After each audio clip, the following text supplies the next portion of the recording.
Tuesday, November 11th, 2014, and here are the stories we're covering this week. Augmented reality for blind people could help them get around without the help of a guide dog, thanks to a new technology being tested by Microsoft. Home Depot has revealed that the hack attack earlier this year leaked not just credit and debit card information, but also the email addresses of their customers. Police in Germany are clamping down on movie and music piracy and have raided over 100 homes. Are you thinking about buying that 3D TV this Christmas season? A French health watchdog is warning of the impact of 3D technology on developing eyes. And President Obama made a statement yesterday in support of net neutrality, and while it might be upsetting to internet service providers and large companies, it will level the playing field for the average user. These stories are coming right up. Don't go anywhere. This is the story of Operation Christmas Child. To some, it may just be a shoebox, but to millions, it is the start of the greatest journey. Traveling the world, sent with prayer. Shoebox gifts fill the hearts of children from over 100 different countries with hope, faith, and love. I'm Sasha Dermatis, and here are the top stories from the Category 5.tv newsroom. For millions of blind and visually impaired people, venturing out of the house can be a dangerous and daunting task. Microsoft is aiming to change this with 3D audio technology and a smart headset the software giant is trialing in the UK. Microsoft's system works by creating a 3D soundscape of audio that's transmitted through your jawbone.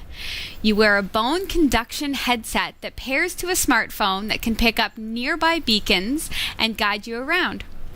The bone conduction here is key. It means that you can still hold conversations with people or hear the environment around you because you're not wearing headphones that cover your ears, which is crucial if you're visually impaired and rely on sound as a primary sense. Microsoft has created a clever system of audio cues for nearby stores, points of interest, and journey details, alongside regular GPS instructions and unique audio ping that keeps you straight on track when you're navigating. Microsoft's headset is designed to tackle these challenges with technology that won't cost $80,000, which is the lifetime price tag of a guide dog. It won't completely replace a guide dog or a white cane, but it might just lower the cost and complexity of navigating cities if you're visually impaired. 90% of the world's visually impaired live in low-income settings, according to the World Health Organization. Inexpensive technology is badly needed, and Microsoft recognizes that a simple headset could be the answer. The headset is calibrated by first scanning your entire face and head with Kinect, producing a map for the system to improve the accuracy of the headset and tailor it to your own dimensions. It's all driven using gestures from a smartphone app that plays back audio menus straight into your ears. You simply tap and hold and slide or drag around to navigate, with each move accompanied by a subtle vibration from the headset, or the handset, and the menu item read back to you. If you're on a train or a bus, it will tell you when you're about to reach a station or stop using GPS or nearby beacons, but it's blindly walking around environments where it's especially impressive. The real magic of this system is the 3D audio technology that gives you a real sense of direction. One feature on the headset allows you to push a button and hear a list of nearby places of interest. They're processed through the headset depending on the direction you're facing, so that when a store is read aloud, you'll be able to hear the direction of where it's located. That might be in the rear left or out in front, but the audio gives you a clear sense of where that store is along a route through just sound alone. We've received no word yet on the release date or the cost of the peripheral, but the prototype is quite impressive. Mm-hmm. That sounds really cool. You made an interesting point, though, Sasha, before we went on the air tonight. Yes. About if I was that visually impaired, and perhaps if there is anyone listening tonight who is visually impaired to the point of not being able to see and needing a peripheral such as this, My point is, well, if you have a smartphone that you need to click and drag and swipe to calibrate the system, Yeah. and you can't see your smartphone, how are you going to have a properly calibrated system? That's an interesting point for sure. It's cool how technology, especially something like Kinect, which was, as far as I knew at the time, as far as we knew, developed for gaming. Right, as a replacement, kind of a competitor for Wii with the Wiimotes. Now Microsoft comes along and says, no, we don't need to have a remote. We'll use just your hand gestures and your body in a 3D space. So being able to use that in order to create this 3D, basically immersive environment, it is like augmented reality for audio perception as opposed to visual perception. I love the idea. I really hope they can make it work. Agreed.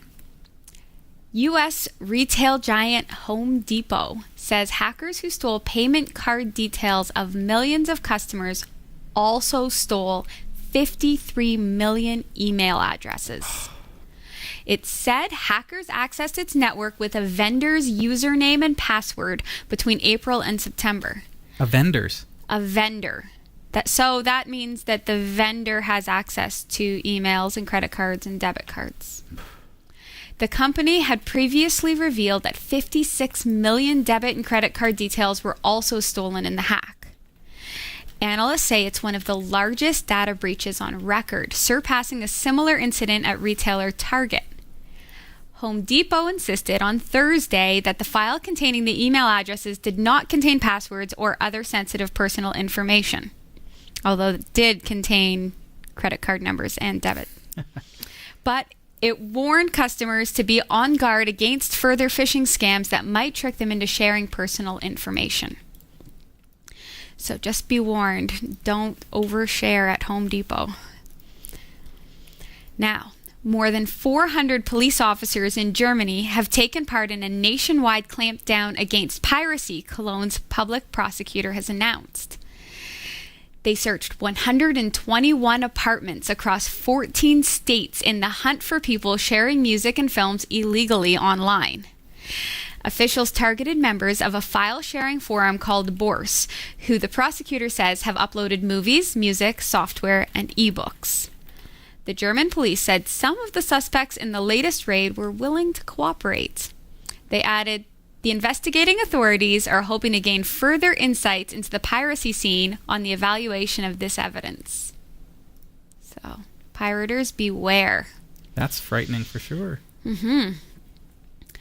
Now, a French health watchdog has recommended that children under the age of 6 should not be allowed access to 3D content. The Agency for Food, Environmental and Occupational Health and Safety, ANSES, added that access to those up to the age of 13 should be moderate. It follows research into the possible impact of 3D imaging on still developing eyes. Few countries currently have guidelines about 3D usage. According to ANSES, the process of assimilating a three-dimensional effect requires the eyes to look at images in two different places at the same time before the brain translates it to one image. They said in a statement, in children, and particularly before the age of 6, the health effects of this vergence accommodation conflict could be much more severe given the active development of the visual system at this time. I would say that the children that the movies are geared to are probably between the ages of 4 and 13. Interesting point there, Sasha. Most 3D movies are Disney and Pixar and for young children. So what do you do in a case like that? I mean, everybody's looking at their Christmas list and thinking, okay, this is something that maybe we've been saving up toward. Maybe the old TV is done, and do we go with 4K? Do we go with 3D? What do you do? And then to have someone show up and say, hey, it's not good for kids. And we've been hearing it for some time, I think, that whole, the development of the visual cortex and the eyes, and it's not good to have 3D, the faux synthetic 3D anyways, during that time. I don't know. I have a 3D TV, and I know that there are only particular times in the day. If I'm too tired, I'll get a headache. So really? I can't imagine that on the vision of small children. Yeah. I tend to agree. President Barack Obama wants to reclassify the internet as a utility, he said in a new statement released by the White House yesterday.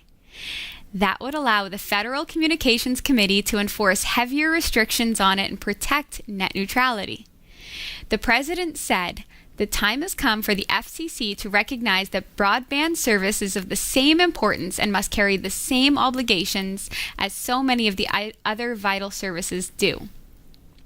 Obama is officially supporting net neutrality, writing that internet service providers should not be allowed to control or pick winners and losers in the online marketplace.